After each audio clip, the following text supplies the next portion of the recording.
maa ngi tudd Alaaji Issa Sow nekk responsable politique fii ci Meouane coalition Benno Bokk Yaakaar tey nag dafa am lu ñu fi dajale li nga xam ne moo ñu fi dajale ñun ñëpp mu tënkuñu mooy benn soxla muy lan muy élection présidentielle yi nga xam ne ñu ngi ci jëm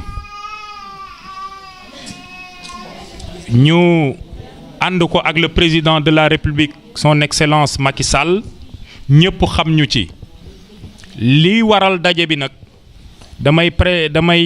damay nuyu d'abord ñi nga xam ne ñu ngi ci présidium bi ñu représenter ay mouvement de soutien ñii nekk ay responsable ci yeneen parti ñii aussi bokk ci parti Benno Bokk Yaakaar donc dama koy commencer rek ci ki nga xamante ni si mooy suñu mag muy Cheikh Ahmed Tidiane Sall di DGA bu centre des œuvres universitaires de Dakar mu ngi yónni Chérif Sall pour mu ñëw teewal ko ki ci topp muy soxna Takko Seck ngeen xam ne ci membre fondateur du parti jigéen ñi nga xam ne ñoo sanc parti bi fii ci Meouane ci la bokk suñu yaay Adja Fatou Diop Ndiaye nga xam ne moom ci membre fondateur parti bi la bokk nekk ci responsable mag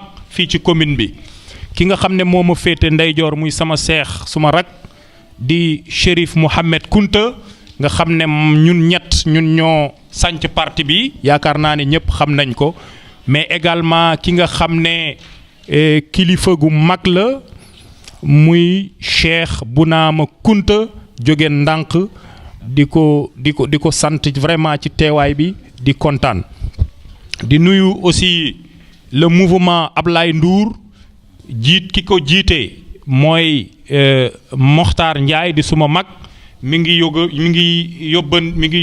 yebal ki nga xam ne mooy suñu papa Maysa Diop mu ñëw teewal ko fii dafa am teq wax na ma ko mais également ki nga xam ne moo jiite AFP ci commune bi di suñu papa Alhaji Mamadou Diop di Baye Pexe moom aussi teew na ak Serigne Modou Diouf responsable bu mag ci parti bi teew fii ak ñeneen ñu jóge Masar ñoom Abou Daya dëkk yépp ñëw nañu teew li ñu dajale fii nag c'est très simple mooy le président de la République dafa def benn circulaire tànn li nga xam ne mooy plénipotentiaire nag mooy ki nga xam ne jox nañ ko mandat pour mu woote ci département bi ak ci commune yi mu jox département bi suñu mag di responsable mag le président Aymerou kooku woote woon na ba ñu dem wuy ji ñu doon xaar nag ñi nga xam ne moo nekk ci commune bi muy le maire Bara Ndiaye dinaa ko citer moom moo nekkoon plénipotentiaire bu Meouane ñu toog di ko déglu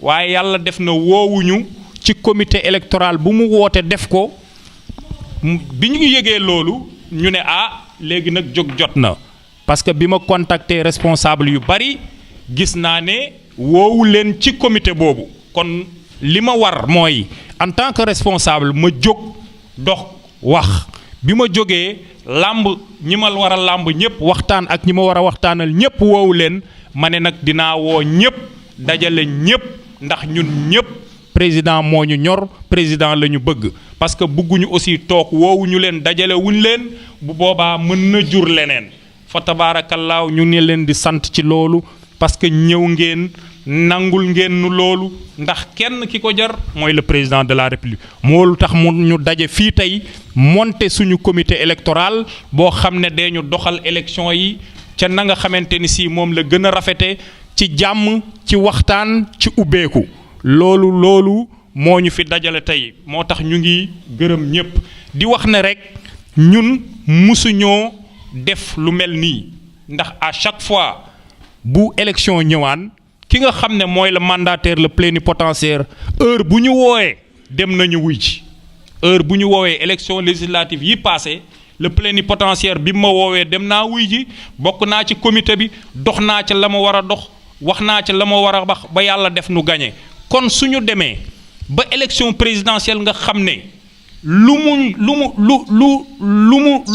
mu nu jaral rek war nañ ko ful ci lépp, ci waxtaan, ci diisoo, ci juboo, ci ànd, parce que booloo mooy doole. waaye nag suñu demee ba gis ni plénipotentiaire jël na décision boo xam ne natt nañu jàngat na ne amaana mën naa yàq wala yàq ci résultat yi fii ci commune bi, kon dañuy jóg. moo tax ñuy lancer un appel di yëgal le président de la république ñun duñu yàq, ndax le président de la république daf ma defal cër boo xam ne moo ma gënal sax mu jox ma poste, tànn ma ci biir commune bi, jox ma billet ma dem baytullahil haram, ñaanal population bi, ñaanal département de Tivaouane, mais ñaanal ko moom aussi. loolu moo dàq poste ko, ndax honneur boobu ñu ngi ko ci remercier. kon su ma gisee loo xamante ne si jàpp naa ne mën naa impacter ci résultats yi ba résultats yi ñu waroon duñ ko am, damay jóg nag takk sama ndigg dajale responsable yi, waxtaan leen, organiser leen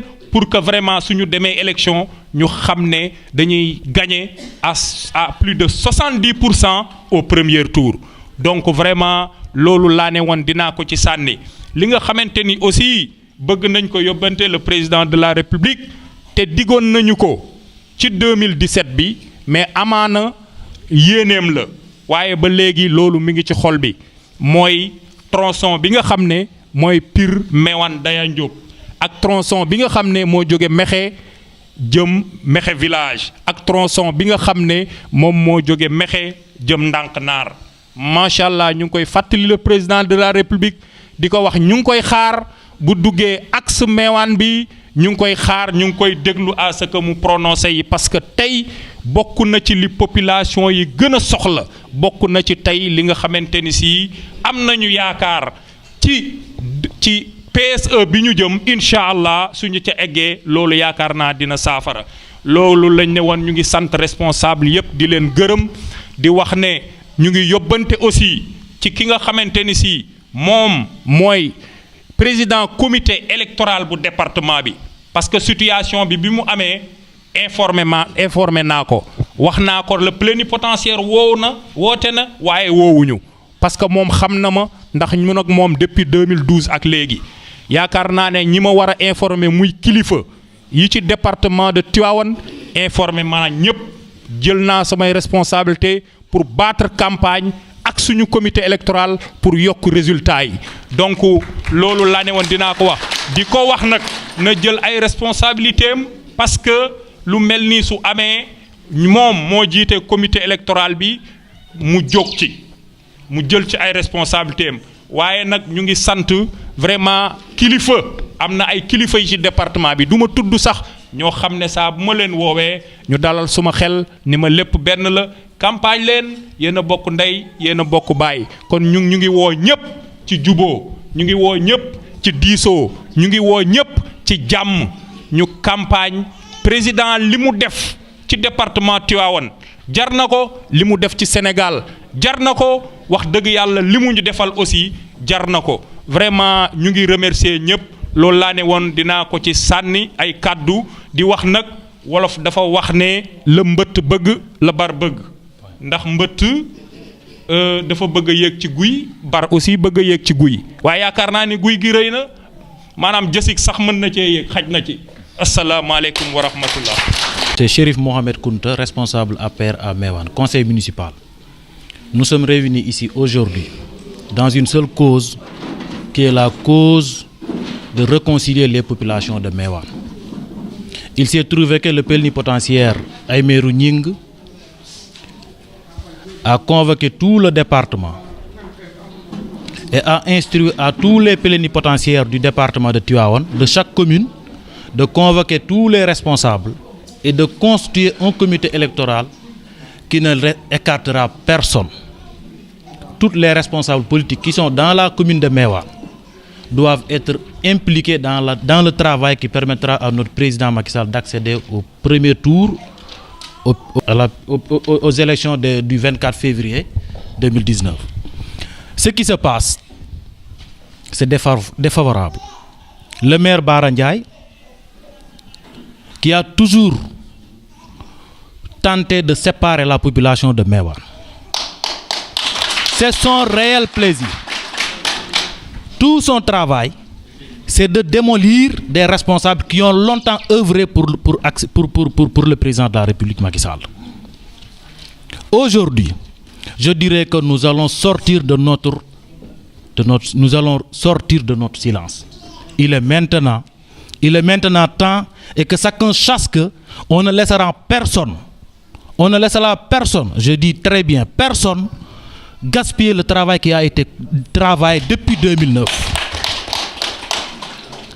Aujourd'hui, par le soutien de mon oncle Maguey Ndir, le président Djibi Kandji, le président Cheikh Sall et les présidents des mouvements qui sont ici présents, le président aussi Cheikh Bounama Kounta qui a un mouvement qui travaille pour la réélection du président de la République Macky Sall, et tous les membres, tous les responsables politiques qui sont réunis ici, nous sommes d'accord que nous allons monter un comité électoral parallèle, pas pour la guerre, ni pour autre chose, rien que pour accéder le président Macky Sall au pouvoir du 24 février. Ce qui se passe réellement, c'est que Bara Ndiaye a convoqué sa réunion et a formé son comité électoral, en écartant beaucoup de responsables qui aujourd'hui, si la commune de Meouane est 62,53% lors des élections législatives, c'est grâce à ses appuis, les personnes que j'ai très bien citées. Pour ne pas gaspiller ce travail, le besoin se fait sentir, beaucoup de populations nous ont appelés pour nous demander notre position. En concertation avec les responsables précités, nous avons convaincu que la réunion sera organisée aujourd'hui et le comité électoral sera monté. Nous citons encore, comme mon ami et frère Issa Sow, le mandataire départemental par la décision du président de la République, que nous apprécions et nous félicitons de cette nomination. Aujourd'hui, lorsque la situation est présentée, moi-même j'ai pris mon téléphone, je l'ai appelé. Il n'a pas répondu. J'ai demandé aussi à Issa de l'appeler, il n'a pas répondu. Vous avez vu l'article de Bara Ndiaye sur la source A. Il a dit que, il a très bien cité qu'il y a une mainmise dans la séparation du département. Aujourd'hui, je dis très bien que s'il y a une mainmise, c'est dans la commune de Meouane et c'est le ministre Abdou Ndéné Sall. Et la seule chose qui peut régler ce problème, c'est l'unition des responsables. Aujourd'hui, nous sommes tous réunis. On ne demande personne, on ne demande pas de la guerre ou autre quoi que ce soit. Ce qu'on demande, c'est que les responsables soient dotés de moyens nécessaires pour travailler pour le président de la République. C'est seulement ça. Les doléances de Meouane, c'est que le président a beaucoup fait vraiment dans le Sénégal. Il a beaucoup inauguré dans le Sénégal. Maintenant, en écartant, je ne dirais pas en écartant, mais en laissant à rade la commune de Meouane. Pour cause, il n'y a aucune doléance, il n'y a aucun plaidoyer qui a été introduit à la présidence par le maire Bara Ndiaye pour les doléances de la commune de Meouane. Nous avons quel maire? Qu'est-ce qu'on doit dire et qu'est-ce qu'on doit faire? Je dirais que Bara Ndiaye on devait même l'enlever dans la commune de Meouane. C'est pour ça. Tu es la première magistrature de la population, de la commune. Tu ne fais que diviser les personnes. Et quand est-ce que le président de la République aura de bons résultats? On ne le sait pas. Donc, pour ne pas revenir sur ce que nous avions dit, beaucoup de responsables sont ici présents. La route qui relie Ndank, Ngaye Mekhe et Santhioubouna et la route qui relie Mekhe village et Ngaye Mekhe. C'est de vieilles doléances. Le président lui-même s'était prononcé lors de l'inauguration de la centrale solaire de Santhiou-Mekhe. Il s'est prononcé en demandant à M. le ministre Abdou Ndéné Sall de se charger du dossier. Jusqu'à présent, ces doléances sont en vain. Nous réitérons à M. le président de la République nos doléances les plus sincères et les plus sérieuses dans les formes les plus respectueuses. Je vous remercie de votre aimable attention.